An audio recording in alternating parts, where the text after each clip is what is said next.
আমি আজকে যে প্রজেক্টটি তৈরি করেছি সেটির নাম দিয়েছি আমি প্রজেক্ট জীবন।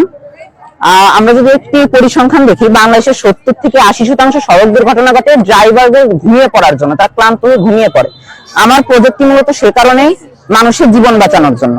আমরা যেভাবে এটি করবো সেটি হলো, আমরা কিছু ইনফ্রারেড সেন্সর নিয়েছি এখানে, এরকম একটি চশমা, যে চশমাটি যদি আমরা পরি, এটি সবসময় আমাদের যে চোখের আইবল আছে, এই আইবলটাকে সেন্স করবে, অর্থাৎ আমরা ঘুমিয়ে আছি না জেগে আছি।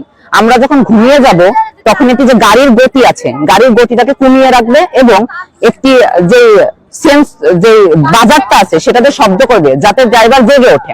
আমরা যদি একটু প্র্যাকটিক্যালি দেখি তাহলে আমরা দেখব এটা সূর্যের আলোতে কাজ করবে না। আমরা যদি দেখি এখানে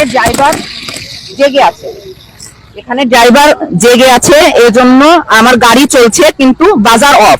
ড্রাইভার যখন ঘুমিয়ে পড়লো তখন গাড়ির ইঞ্জিন কিন্তু অফ হয়ে গেল এবং আমার বাজার চালু হয়ে গেল। আমরা দেখতে পাচ্ছি এখানে গাড়ি চলছে কিন্তু ড্রাইভার যখন ঘুমিয়ে পড়লো গাড়ি বন্ধ হয়ে গেল, বাজার চালু হয়ে গেল। এবার গাড়িটাকে হঠাৎ থেমে যাবে? গাড়ি হঠাৎ থামবে না, গাড়িতে কিছু সেন্সর লাগানো থাকবে যেগুলো দেখবে তার আশেপাশে অন্য কোনো গাড়ি আছে নাকি। যদি না থাকে